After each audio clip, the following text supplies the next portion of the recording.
La Banque Populaire Grand Ouest donne le go pour TVR Business Club, hashtag la réussite est en vous.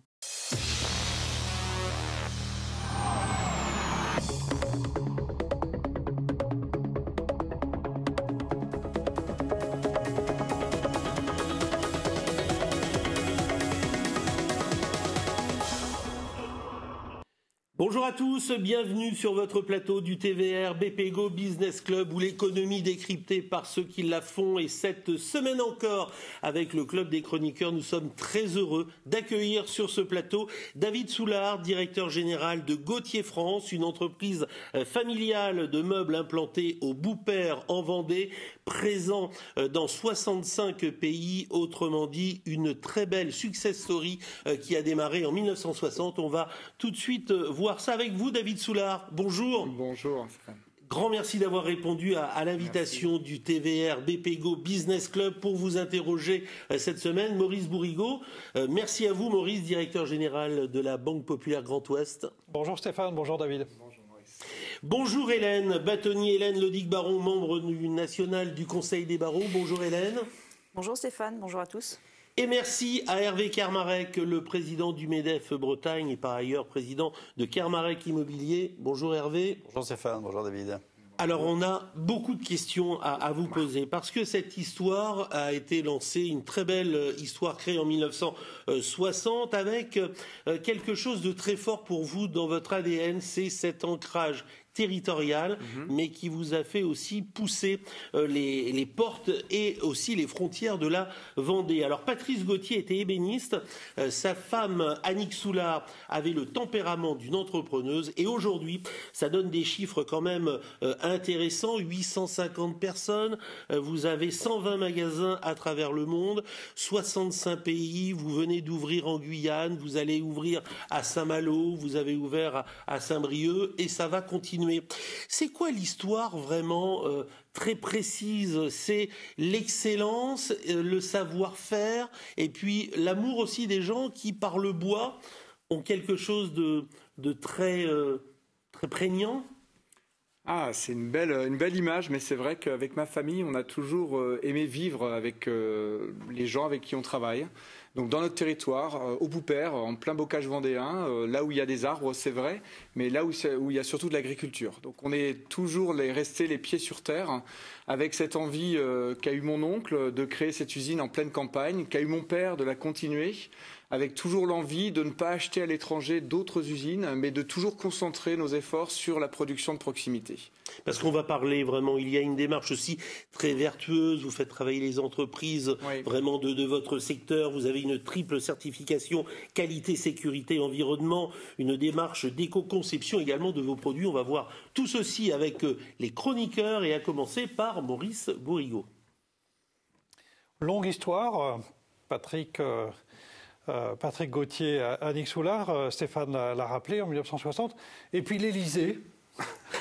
Et entre les deux, il y a des temps forts, parce qu'on croit que c'est une belle histoire, point, mais il y a des temps forts, des moments durs. 99, par exemple. Oui, c'est 99, c'est un temps très très fort. C'est fondateur. C'est fondateur. C'est fondateur.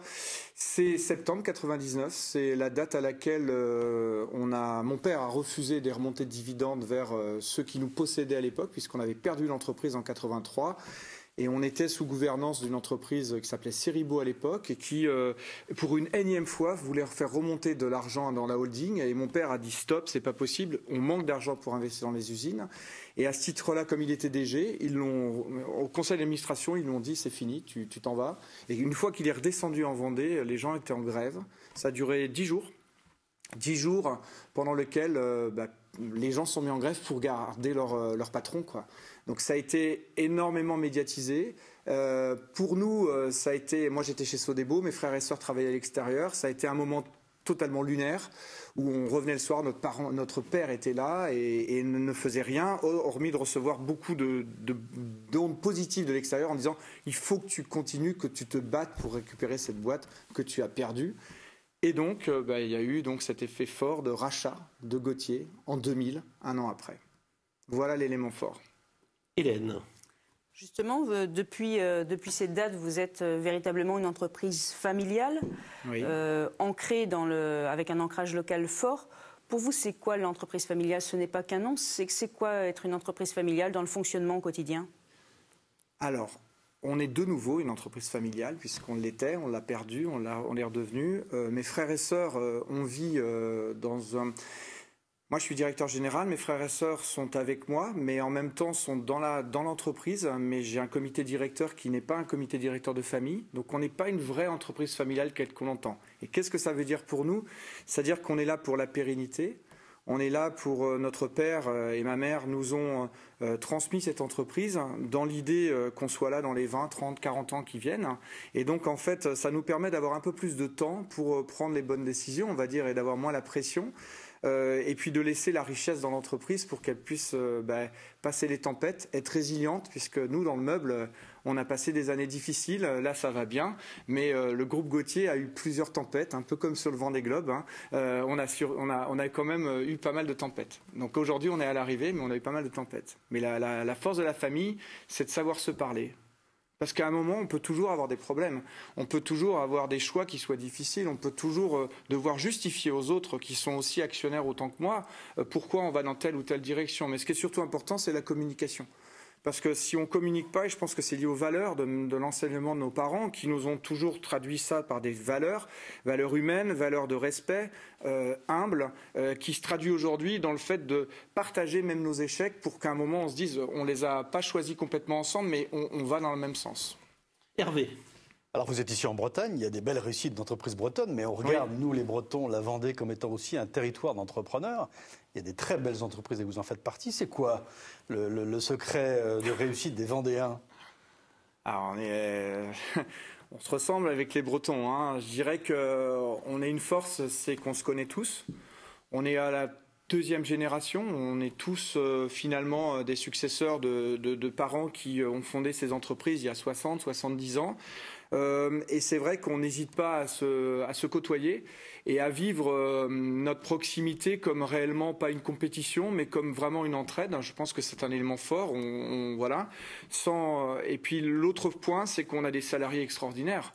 C'est-à-dire qu'aujourd'hui, on a des collaborateurs extraordinaires. C'est-à-dire que cette culture du respect, c'est un aspect peut-être lié à l'éducation du territoire, qui est on s'est battu pour être un peu libre en Vendée, mais finalement, je pense que le respect fait un élément fort de notre relation aux partenaires, parce que quand on demande aux gens de travailler le samedi, quand on demande aux gens de travailler la nuit, quand on demande aux gens de ne plus travailler le vendredi, alors qu'on leur avait dit qu'ils travaillaient le vendredi, c'est une flexibilité qui est toute compliquée quand on rend les choses compliquées. Mais quand on explique bien et qu'on communique beaucoup, moi je passe beaucoup de temps à expliquer ce qu'on fait et où on va, parce que je pense qu'il faut savoir expliquer pour mieux comprendre pourquoi à un moment il y a des aléas, et cette année nous a prouvé que c'était une année d'aléas.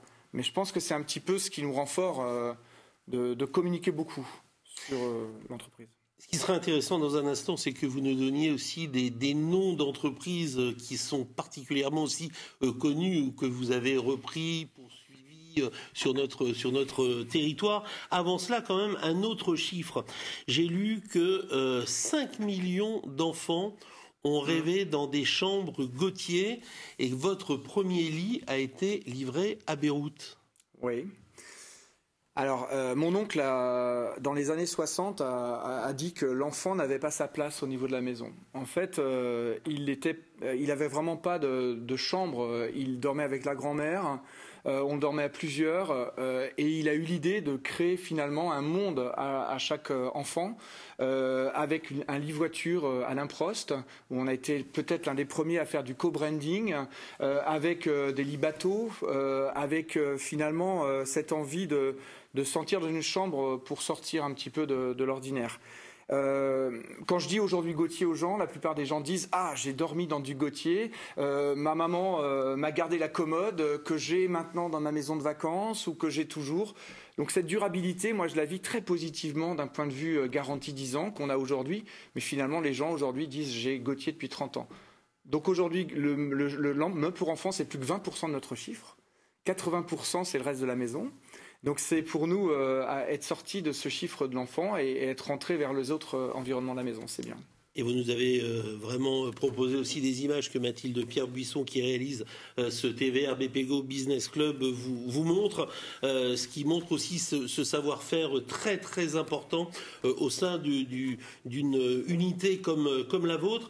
Il y a des marques aussi ici qui ont un retentissement, je pense notamment aux cuisines Hardy, Philippines, sur le territoire. Tout ceci, ce sont des noms qui vous parlent, forcément. Ah oui, mon père a commencé à être commercial à 18 ans en Bretagne. Donc quand vous lui parlez du territoire breton, il connaît tous ses distributeurs. Mais cette vraie mutation qu'on a eue, c'est aussi de se dire que les magasins Gauthier méritaient d'exister, puisque finalement, au-delà du nom, on pouvait, nous, avoir notre propre lieu, comme on a à Rennes un magasin Gauthier. C'est quelque chose qu'on a souhaité il y a 15 ans. Il y a 15 ans, on a décidé de franchir une étape. On était fabricant de meubles, designer, puisqu'on est dans la mode, et puis finalement on a dit allez, on va avoir des magasins, et maintenant on a des magasins digitalisés, et maintenant on va vers encore plus avec la data. Donc finalement on franchit plusieurs étapes dans la vie. Et on voit vraiment ce savoir-faire de la conception jusqu'à la réalisation, avec ce travail du bois très très vivant. Maurice. 1000 questions à vous poser. Depuis un an, c'est extraordinaire ce que vous avez vécu, vous aussi. Covid, fermeture, etc. Des questions absolument incroyables, qui paraissent absolument insolubles. Et vous recrutez 120 personnes en Vendée et vous réussissez à les recruter alors que depuis quelques années, tout le monde se plaint, on n'arrive pas à recruter, il n'y a pas de main-d'œuvre disponible. Comment faites-vous? La marque employeur, donner envie. Donner envie, je pense que ce n'est pas que moi qui porte l'entreprise et son nom. Je peux disparaître, l'entreprise vivra. Aujourd'hui, je suis persuadé que c'est un groupe qui porte l'entreprise. Et c'est un groupe de personnes, et dans leurs actions au quotidien, ils ne sont pas dissonants de ce que j'exprime à l'extérieur. C'est-à-dire, je ne suis pas en train de dire Gauthier a ses valeurs, et que dans la réalité de l'exploitation de ce qu'on vit, c'est l'inverse. Parce que ça, c'est le plus gros des biais, c'est-à-dire avoir un dirigeant hyper pas ce qu'est la réalité. Donc ça, je pense que ça se sait. Moi, aujourd'hui, le nombre de personnes que je reçois en entretien pour être embauché et qui ont été sur mon LinkedIn, voir mes tweets, comprendre si finalement il y avait une continuité depuis toutes ces années. Et ça, c'est aujourd'hui, il n'y a pas que l'histoire du salaire qui fait venir quelqu'un. Il y a aussi le fait parce que les gens, de toute façon, je suis persuadé qu'aujourd'hui, les gens vont pas rester dans les boîtes pendant 15-20 ans. Les gens font des étapes de vie. Donc, avec mes frères et sœurs, on est persuadé qu'on doit s'adapter à ces étapes de vie.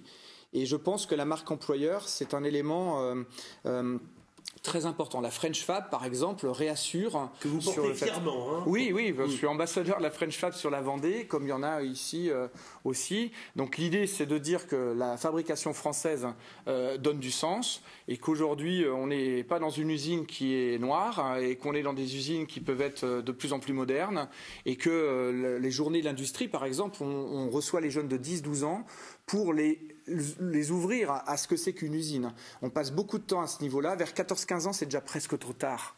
Mais vers 10-12 ans, c'est assez captif. Donc après, on cultive ça.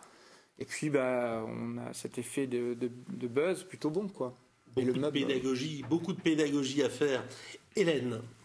Maurice le disait à l'instant, vous avez eu le virus informatique juste avant la Covid. 800 000 € aujourd'hui dans le cadre du plan France Relance. Oui. Les habitudes de consommation ont changé, elles rechangeront à nouveau. Comment est-ce qu'on anticipe le coup d'après? Alors, par la créativité. Moi, je pense qu'aujourd'hui, le meuble est un besoin très fort. On a fait plus 50 dans les magasins Gauthier sur le mois de février. C'est particulièrement incroyable. Enfin, non, c'est du travail. Mais c'est bien. Ça force le respect, comme chiffre. Voilà, mais c'est très bien. Moi, je suis très content de cet effet-là. Mais clairement, aujourd'hui, on est là pour inventer les produits de demain, parce que beaucoup d'industriels ont arrêté de créer. Le télétravail n'est pas bon pour l'innovation. On n'arrive pas à innover quand on est loin. On a besoin d'être proche. Et aujourd'hui, moi, je pense que 2022 sera une année où il y aura certainement une compétition plus forte avec les voyages, avec les dépenses, avec plein d'autres choses qu'on pourra faire à ce moment-là. Et que le meuble redeviendra peut-être à ce moment-là un petit peu plus difficile. Eh bien, il faudra de nouveau séduire, de nouveau aller proposer. Et je dis aujourd'hui que l'élément fort pour nous demain, c'est la fonction. Le meuble devient la fonction. Beaucoup de gens disent, 82% des gens disent aujourd'hui, quand ils rentrent dans un magasin de meubles, j'ai besoin de ranger.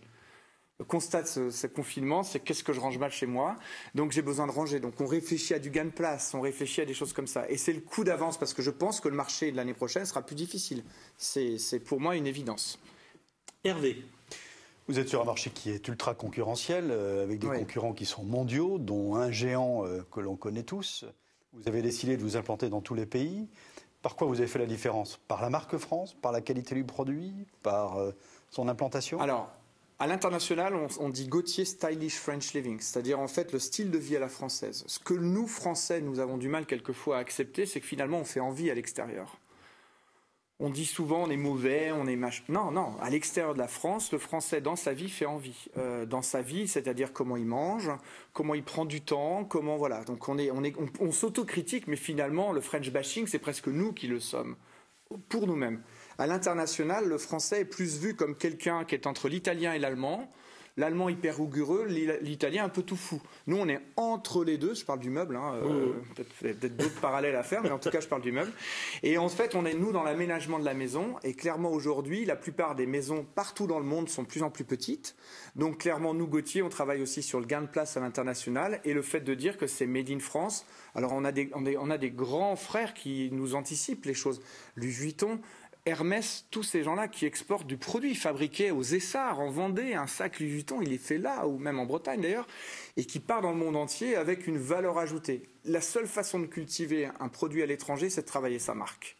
Le produit en lui-même ne vaut rien s'il n'est pas ancré dans quelque chose de marque. Donc c'est la marque. C'est vrai qu'on a 1000 questions quand même à vous poser. On dit qu'une entreprise aujourd'hui doit être vertueuse. C'est votre cas avec la triple certification que je donnais en tout début d'émission. Ça veut dire que sur le recyclage des cartons d'emballage, par exemple, vous y travaillez, mais d'une manière acharnée, de même que la valorisation des déchets. 98%, vous frôlez pratiquement le sans faute. C'est dans la culture de votre entreprise ? C'est dans l'agilité, oui. Je pense que il faut arrêter de penser qu'un produit est beau parce qu'il utilise des matières premières nobles. On a été les premiers à dire que Gauthier était fait de produits recyclés. Le bois même qu'on utilise, il y a 50% aujourd'hui qui est issu de bois qui sont issus de meubles recyclés. C'est difficile de dire qu'une marque est issue d'un produit recyclé, même pour nous, quand on achète un vêtement, savoir qu'il est recyclé, d'où ça vient. Et pourtant, aujourd'hui, on a par exemple, tout le monde me parle du prix du bois qui augmente actuellement dans les forêts. Plus vous êtes sur du recyclage, moins vous êtes impacté par cet effet-là. Et puis, de toute façon, la ressource de demain, il faut la gérer. Donc, je pense que c'est une agilité. On a toujours fait attention à ça. Moi, ça m'énerve quand je vais moi-même, à titre personnel, à la décharge et que je ramène ces tonnes de polystyrène, je me dis, ce polystyrène, mais c'est quelque chose qui va faire quoi demain? Donc, moi, je pense que plus on est proche de la vraie vie, plus on se rend compte des vrais besoins de l'environnement. C'est là où nous arrivons dans des questions courtes et des réponses qui le seront également. Maurice. Oui. France Relance. Oui. Est-ce qu'on peut en faire un peu une certaine promotion ici? Ça sert à quoi pour vous? Parce que votre budget d'investissement, il est très important. Je ne sais pas si vous nous direz combien, mais c'est très très important. Vous êtes aidé par France Relance, c'est un effet de levier pour inventer quelque chose. Oui. C'est pourquoi? Inventer quoi? La confiance. 800 000 euros, c'est beaucoup. Nous, c'est 12 millions d'euros d'investissement, donc c'est beaucoup. Mais ce n'est pas 50% de 12 millions. Mais ces 800 000 euros font des petits, finalement. Parce qu'on peut, à un moment, se dire c'est le bras de levier par rapport aux capitaux propres. Ça va renforcer nos capitaux propres, qui est quand même le nerf de la guerre aujourd'hui de l'entreprise qui peut passer les tempêtes. Et clairement, aujourd'hui, France Relance, c'est un bel outil parce que, d'une part, c'est hyper efficace. Nous, on a fait un dossier, en un mois, on a eu l'argent. Ensuite, c'est assez simple d'approche. Après, il faut vraiment prouver qu'on utilise. Il y a French Fab Booster qui est vraiment l'utilisation d'abord de sous-traitance, de matières premières, de proximité, pour que l'argent qu'on a de l'État, on le consomme là. La logique, c'est pas d'aller dépenser de l'argent ailleurs. C'est ça l'idée aussi. Et l'usine du futur. Et l'usine du futur. Hélène. Les meubles Gauthier à l'Élysée, une magnifique vitrine. Quelle est pour vous votre plus belle fierté professionnelle? Waouh! De travailler avec mes frères et sœurs. C'est énorme. On est 4. Moi, je suis né en 71. Mon petit frère est né en 84. Travailler ensemble, c'est un équilibre. Hein. C'est pas simple. Hein. On sait plus facilement se parler vite quand on est frère et sœur. Et c'est une énorme fierté. D'ailleurs, c'est la fierté aussi de mes parents, clairement, d'avoir réussi à avoir cet élément-là. Et puis d'avoir des belles réussites. Vous le dites, ce produit à l'Élysée, ça nous est tombé dessus. On a rencontré Monsieur Macron, on a discuté. C'est plutôt une énorme fierté que le meuble, il y a quelques années, c'était quelque chose c'était loser, quoi. Donc on nous annonçait qu'on allait disparaître comme les gens qui fabriquaient du vêtement. Donc aujourd'hui, on est encore 6 ou 7 sur le territoire français à fabriquer du meuble, de la taille où on est. Donc c'est plutôt une belle réussite et fierté que d'avoir réussi ça. En parlant de l'entreprise familiale et de cette fierté de travailler avec des frères, des sœurs, c'est quelque chose qui vous parle forcément, Hervé Karmarek? Bien sûr, c'est certainement un patrimoine à faire vivre. Ouais. Cette entreprise familiale, donc, elle est faite pour durer, vous l'avez dit, après vous en tout cas, on vous le souhaite. Oui. Mais vous souhaitez absolument préserver la production en France. Jusqu'à quel niveau de développement? Vous êtes présent aujourd'hui dans 65 pays dans le monde. À quel moment vous vous rapprochez de vos propres points de vente de distribution et à quel moment vous allez devoir faire des usines partout dans le monde? Là, mon projet, c'est pas d'augmenter nos capacités de production. Nos capacités de production, elles sont déjà belles. C'est plutôt de travailler pour moi sur pouvoir passer ces tempêtes. Au mois de novembre, les magasins étaient fermés. On a fait 36% du chiffre d'affaires magasins fermés. Sans la digitalisation qu'on a mis en place depuis toutes ces années, ça aurait été impossible. Donc je pense que on n'est pas. Vous avez raison. L'exportation, normalement, le principe de l'exportation, c'est de rapprocher l'usine proche du point de consommation. Donc, sauf qu'aujourd'hui, nous, on est vraiment sur 1 ou 2 magasins par pays, ce qui nous permet parce qu'une des forces de l'international, c'est d'avoir énormément de pays pour éviter que quand un pays tombe, tout tombe. Parce que le risque de l'international, c'est si on n'exporte qu'en Allemagne. Si l'Allemagne tombe, l'export du pays tombe, du fabricant tombe. Donc ce qu'il faut absolument faire, c'est avoir beaucoup de pays. C'est notre tactique, entre autres en Europe et partout. Et ça ne justifie pas une usine en fait. Et puis le Made in France, moi je fais très attention à ça. Quand j'entends certains qui disent que, je ne citerai pas certaines marques de vêtements qui ont des usines dans le monde entier, mais qui aujourd'hui disent qu'ils sont françaises, c'est très gênant pour le consommateur. Je trouve. C'est très gênant. Il faut faire très attention. Allez, en 1 minute, question et la réponse. Qu'est-ce qui vous fait rêver, David? Vous, votre famille, c'est la mer, c'est l'histoire de France, c'est l'art, nous, c'est être culture, ensemble la et musique. on est très épicuriens dans la famille. Donc nous, c'est être ensemble et vivre des bons moments avec les amis sur la côte. On est très mer, oui. On est très bord de mer. Oui. Vous êtes arrivé tout à l'heure avec une très belle Vendée Globe qui a été une édition vraiment remarquable. Hélène, on a le temps encore peut-être une question. Une question rapide à ce moment-là. On l'a vu tout à l'heure, il y a cet ancrage vendéen qui est extrêmement important. Vous avez, pendant la Covid, tenu à régler l'ensemble de vos fournisseurs. Est-ce que c'est ça aussi la philosophie des meubles Gauthier? 30 secondes. Il fallait absolument régler les fournisseurs tout de suite maintenant pour éviter l'engrenage qui fasse que tout tombe. En tout cas, c'était ma propre perception. Et aujourd'hui, les fournisseurs nous le rendent bien puisqu'il y a une énorme tension sur les matières premières et ils nous fournissent en premier. David Soulard, pour refermer, si je vous dis que votre histoire, c'est peut-être quelque part l'audace, ce goût pour l'innovation et puis peut-être la passion au quotidien, on a un peu le tiercé, le triskel des mots-clés, les mots totems chez vous? Et l'humain. Et l'humain. Et l'humain parce que papa avait autour de lui des gens de sa génération. Moi, je suis assez fier aujourd'hui d'avoir des collaborateurs qui ont 25 ans et des collaborateurs qui ont 58 ou 60 ans. Je pense que c'est une richesse très forte d'avoir des gens multigénérationnels dans une entreprise. Voilà, et tout ça piloté depuis la Vendée.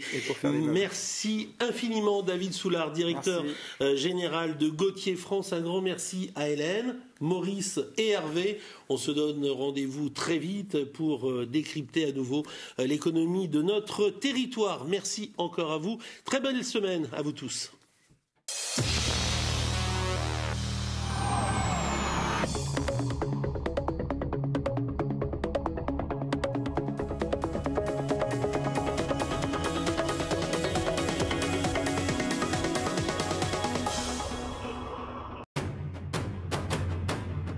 La Banque Populaire Grand Ouest donne le go pour TVR Business Club, #la réussite est en vous.